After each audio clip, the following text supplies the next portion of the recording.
રાષ્ટ્રપિતા મહાત્મા ગાંધીજીની આજે જન્મજયંતિ નિમિત્તે વડોદરા મહાનગરપાલિકા દ્વારા બાપુની પ્રતિમાને પુષ્પાંજલિ અર્પણ કરવામાં આવી હતી।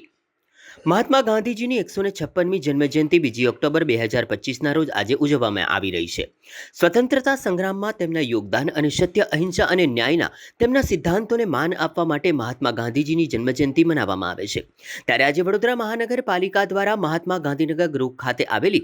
ગાંધી બાપુની પ્રતિમાને પુષ્પાંજલિ અર્પણ કરવામાં આવી હતી। આ કાર્યક્રમમાં વડોદરા શહેરના પ્રથમ નાગરિક પાલિકાના મેયર, સ્ટેન્ડિંગ કમિટીના ચેરમેન, વિપક્ષી નેતા ચંદ્રકાંત શ્રીવાસ્તવ, રાવપુરા વિધાનસભાના ધારાસભ્ય, ભારતીય જનતા પાર્ટીના અધ્યક્ષ, સયાજીગંજ વિધાનસભાના ધારાસભ્ય સાથે સ્થાનિક નગરસેવકો ઉપસ્થિત રહ્યા હતા અને ગાંધી બાપુજીની પ્રતિમાને પુષ્પાંજલિ અર્પણ કરી હતી। ઉચ્ચ નીચના ભેદભાવ, કોમી એકતા, સત્ય, અહિંસા અને અડગ આત્મવિશ્વાસ જેમના જીવન મંત્ર હતા। બ્રિટિશ સરકારને જેમણે સત્ય અને અહિંસાના માર્ગે હંફાવી અને ગુલામીની જંજીરોમાં જકડાયેલા એવા આપણા ભારત દેશને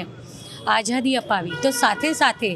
સ્વચ્છતાના આગ્રહ દ્વારા સ્વચ્છતાના માર્ગે સ્વાસ્થ્ય સમૃદ્ધિનો વૈભવ સમગ્ર દેશના નાગરિકોને મળે તે માટેના તેમના પ્રામાણિક પ્રતિબદ્ધતાપૂર્વકના પ્રયાસો, તો સાથે સ્વદેશી અપનાવો એટલે ખરા અર્થમાં આઝાદી મળે ત્યારથી જ ભારત દેશ આર્થિક ક્ષેત્રે પણ પગભર થાય તે માટેના તેમના વિચારો અને તેમની કાર્યપ્રણાલી આજે પણ એટલી જ અનુસરણીય છે। વડોદરા મહાનગરપાલિકા દ્વારા આપણા યુગ પુરુષ, આપણા સૌના રાષ્ટ્રપિતા એવા પરમ પૂજ્ય મહાત્મા ગાંધી બાપુના જન્મજયંતિ અવસર પર પ્રતિવર્ષ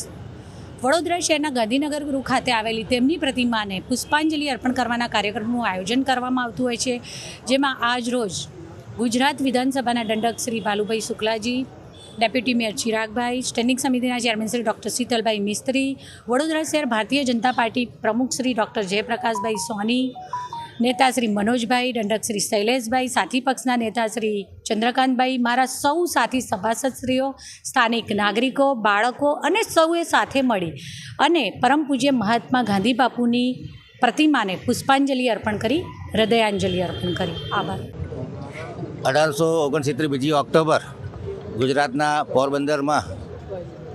કરમચંદ અને પુતળીબાઈના સંતાન એવા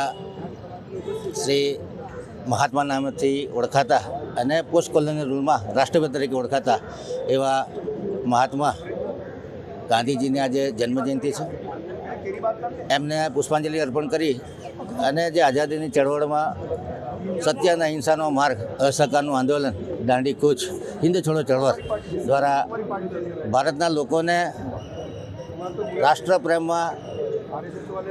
એકરૂપ કરી અને આઝાદીના પાયા નાખ્યા, આઝાદી અપાવી। ખાસ કરીને એમના માતા ધાર્મિક હતા, એના વિચારોની અસર ખૂબ હતી। ટોલ્સ્ટોયના લખાણોની ખૂબ અસર હતી, હેનરી ડેવિડના લખાણોની ખૂબ અસર હતી અને પોતે આખી જિંદગી સ્વાવલંબી કેવી રીતે થવું, ખાદીનો ઉપયોગ કરવો, ખાલી પોતળી પહેરી અને ભારતના ગરીબોને સમોવડિયા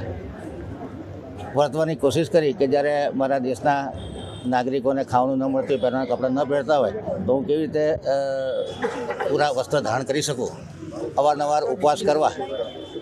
હિન્દ છોડો આંદોલન, દાંડી કૂચ, અસહકારનું આંદોલન, આ તમામ આંદોલનો દ્વારા દેશની તમામ જનતાને એકઠી કરી અને જ્યારે ઇન્ડિયા પાકિસ્તાનના ભાગલા થયા ત્યારે પણ આ હિંસા અટકાવવા માટે એમને અવારનવાર ઉપવાસો કર્યા અને પોતે સત્ય, અહિંસા, સ્ત્રી સશક્તિકરણ, બ્રહ્મચર્ય, અસ્પૃશ્યતા નિવારણ, આ અલગ ક્ષેત્રોમાં સામાજિક કાર્ય કર્યું અને પોતે એક મહાન તત્વચિંતક, રાજનીતિના નીતિશાસ્ત્રી તરીકે અમિટ છાપ છોડીને ગયા છે અને આખી દુનિયામાં જ્યારે વિશ્વ શાંતિ ચાલી રહી હોય ત્યારે અહિંસક આંદોલન, અસહકાર ના આંદોલન દ્વારા એ પ્રતિપાદિત કર્યું છે કે હિંસા વગર પણ ધાર્યા પરિણામો મેળવી શકાય છે। ત્યારે આજના દિવસે પુષ્પાંજલિ કરી છે ગાંધીજીને। ગાંધી ચિંધ્યા માર્ગે આપણે ભારત એક ઉન્નત રાષ્ટ્ર બને, સર્વોદય સર્વનો વિકાસ થાય, સ્વદેશી વાપરીએ, સ્વચ્છતા પ્રત્યે આપણે જાગૃત રહીએ અને માનવ અધિકારનું રક્ષણ કરતાં કરતાં આઝાદી જે આપણને મળી છે એનું જતન કરતાં શીખીએ।